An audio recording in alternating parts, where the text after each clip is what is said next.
Армысыздар, құрметті көрермендер. Өздеріңізбен Израиль мен Хамастың арасында болып жатқан қақтығысқа байланысты аз-кем ақпаратпен бөлісуді жөн көріп отырмын. Қақтығыстың жалғасып жатқанына міне 4-ші күн және жақын аралықта бұл тараптар арасындағы соғыс аяқталатынға ұқсамайды. Қазірдің өзінде Газа аймағынан да және Израильден де қаза тапқандар мен жараланғандардың саны мыңдап саналады. Күні кеше Газа аймағы үшін ең ауыр күндердің бірі болды деп айтсақ болады, себебі Израиль әскері аймақты толассыз бомбалаумен келе жатыр. Жалпы Израиль Газаны бомбалауда өзінің әскери тактикасын өзгерткенін белгілі болды. Әрбір 4 сағат сайын Газа аймағына зымыран соққыларын және ұшақпен бомбалауды жүзеге асырып келе жатыр. Бомбалаудың жойқын болғандығы соншалық, қазіргі уақытта Газадағы ірі биік ғимараттардың басым көпшілігі талқандалған және үйіндіге айналған. Осы аймақта орналасқан дүниежүзілік денсаулық сақтау ұйымының мәліметіне сүйенетін болсақ, аймақтағы көптеген ғимараттардың бүлінгеніне байланысты үйінді астында қалып қойған азаматтардың саны жүздеп саналады. Ал аймақ құтқарушылары, яғни Газаның құтқарушылары үйінді астында қалған азаматтарды шығаруда қиындық көруде. Себебі арнайы техникамен оларды шығаратын мүмкіндіктер жоқ. Әрбір 4 сағат сайын бомбалау жүзеге асып тұрғандықтан, бірінші үйіндінің астындағы азаматты шығаруға үлгермей, тағы да жаңа үйінділер пайда болып жатыр. Сондықтан қираған ғимараттардың астында қалып қойған азаматтардың санын дөп басып айту мүмкін емес дейді. Дәл осындай қиын қыстау сәтте дүниежүзілік денсаулық сақтау ұйымы да аймақтағы дәрі-дәрмек қорының азайып таусылуға жақын тұрғанын айтып отыр.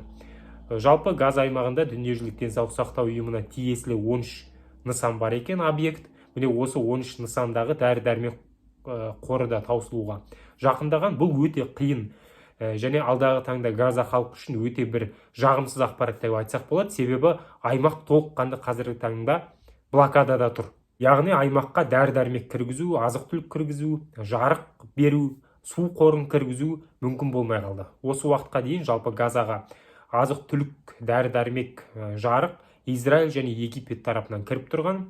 Газа аймағы мен Израиль ежелден бір-біріне қарсылас және жау аймақтар саналғанына қарамастан, жалпы екеуінің арасында қарым-қатынас бар болған. Бұл соғыс жағдайында бір-біріне жау мемлекеттер болса да түсінікті әрекет. Себебі мысалы Ресей мен Украинаның арасындағы соғысты алып қарайтын болсақ та, екеуінің арасында қиян-кескі шайқас жүріп жатса да, жалпы Украина аумағы арқылы ресейлік газ Европаға өтіп тұр. Яғни Украина Ресейдің газын өзінің аумағы арқылы өткізу негізінде қаржы тауып отыр. Транзит мемлекет болып отыр. Дәл осындай экономикалық байланыс Газа мен Израильдің де арасында бар. Мысалы Газа аймағы Израильден су және жарықты осы уақытқа дейін сатып алып келді. Су мен жарыққа төлейтін қаржыны араб мемлекеттері Газаға беріп отырды. Ал күні кеше Израиль жалпы Газаны толыққанды блокадаға алу үшін су мен жарықты беруді тоқтатты. Осыған байланысты Газа аймағындағы жағдай өте қиындай түсті. Күрделі фазаға өтті деп айтсақ болады. Су мен жарықтан бөлек Газа аймағына кіретін азық-түлік және медициналық қажеттіліктер Израиль аумағынан да және Мысыр аумағынан да кіретін. Израиль Газаға кіретін әрбір тауарды жіті тексеріп кіргізсе, Мысыр аумағынан кіретін тауар, Мысыр аумағынан кіретін көліктер жіті қадағалаудан тексеруден өтпейтін. Себебі дәл осы бір Мысыр аумағы арқылы Газа аймағына Хамасқа қажетті қару-жарақта кірді деген ақпараттар жетерлік. Жалпылай алған кезде осы екі мемлекет арқылы, яғни Израиль мен Мысыр мемлекеті арқылы Газаға қажетті азық-түлік, медициналық қажеттіліктер кіріп отырған. Енді толыққанды блокадаға байланысты бұл мүмкін болмай тұр. Мысыр тарапынан да жалпы Газа аймағына қажетті медициналық қажеттіліктер, азық-түлік кіру тоқтатылды. Себебі Мысыр мен Газаны байланыстыратын Рафах өткізу бекеті бар, кедендік бекет. Міне осы бір бекет арқылы газалықтар Мысырға өтетін, Мысырдан қажетті тауарды алып Газаға кіретін. Бірақ бүгін Израиль дәл бір осы өткізу бекетін бомбалап тастады. Сондықтан бұл бекеттің маңында іс-әрекетті жүзеге асыру, гуманитарлық көмек беру операцияларын жүзеге асыру мүмкін болмай тұр. Ол дәл осы бір миссияны асырғысы келетін тараптардың өзіне қауіпті болып тұр. Сондықтан бұл бекет, Рафах бекеті уақытша жабылды. Бұл дегеніміз Газа аймағы қазір уақытта толыққанды блокадада, құрсауда қалды деген сөз. Себебі аймақтың батыс бөлігі жерорта теңізімен шектесіп жатыр. Оны Израильдің флоты, теңіз әскери күштері толық бақылауына алған. Аймақтың шығыс бөлігі мен солтүстік бөлігі де Израильдің шекарасында жатыр. Бұл аймақтарда Израиль өзінің бақылауына алған. Ал аймақтың оңтүстік бөлігі 18 шақырымға созылған. Мысыр, Газа шекарасы қазіргі уақытта толыққанды жабылды, себебі өткізетін бір бекет бомбаланды.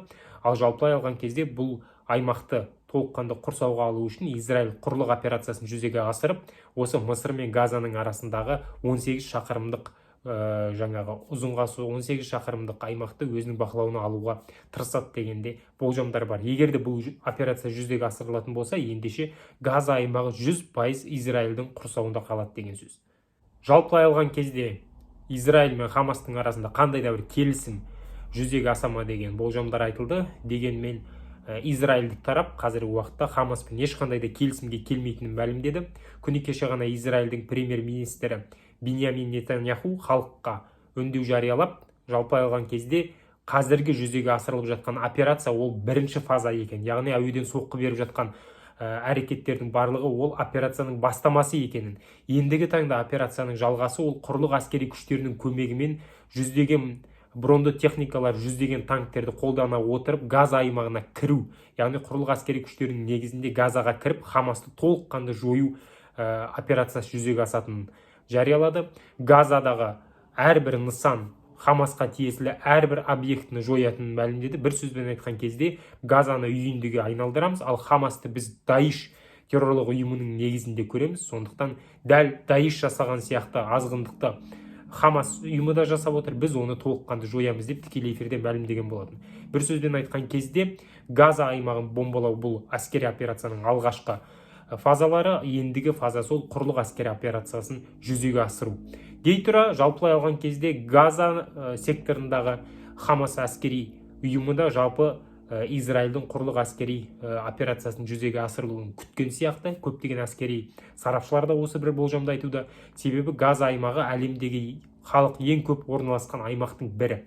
Ал Газаның асты ондаған жылдар бойы осы Хамас әскери ұйымдарының әскери нысандарын айналған. Яғни Хамас төбеден бомбалаудың болатынын біліп, осы уақытқа дейін зымыран соққылардың болатынын біліп, жалпы алған кезде Газаның астын толыққанды үлкен туннелдер желісіне айналдырып үлгерген. Сондықтан Газаның бетін, яғни қалаларды жойғанмен, Газаның астында жүздеген туннелдер бар, және ол туннелдер өздерімен бірлесіп жатыр. Сондықтан шайқас ұзаққа созылуы мүмкін. Ал Газаға кірген Израильдің әскері жүздеген тіпті мыңдаған шығынға ұшырауы әбден мүмкін. Жалпылай алған кезде Израильдің мақсаты не деген сұрақ қойылады. Осы бір сәтте Израиль Газа аймағын толыққанды өзінің бақылауына алуға ниет қойып отыр дегенде болжамдар айтылады. Ол мүмкін бе? Тарихқа назар аударатын болсақ, 1967 жылғы 6 күндік соғыстан кейін Израиль Газа аймағын өзінің бақылауына алған болатын. Және Газа аймағы 1967 жылдан бастап 1994 жылға дейін Израильдің бақылауында болды. 94 жылғы келісімдерден кейін Израиль ақырындап Газа аймағындағы өзінің әскери базаларын шығара бастады.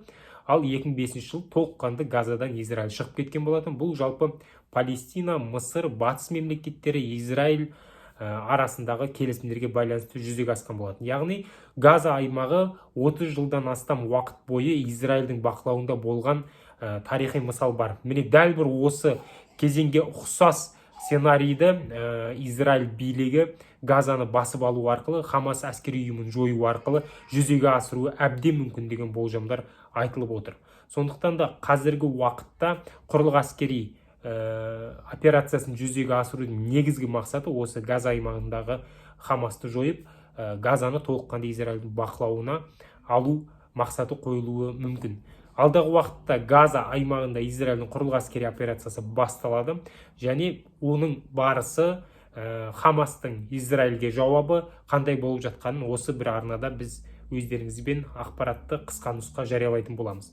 Қазіргі уақытта Хамас та өзінің қарымта соққысын беруге тырысып жатыр. Мысалы, бүгін Хамас Израильдің Газаға жақын орналасқан Ашкелон қаласын жүздеген зымыранмен атқылады.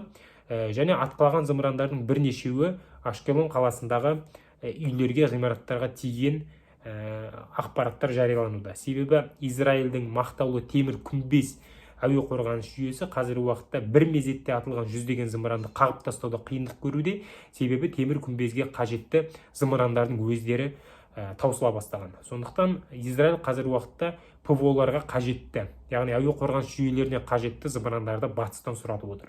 Қысқаша айтқанда осы. Сау саламатта болыңыздар.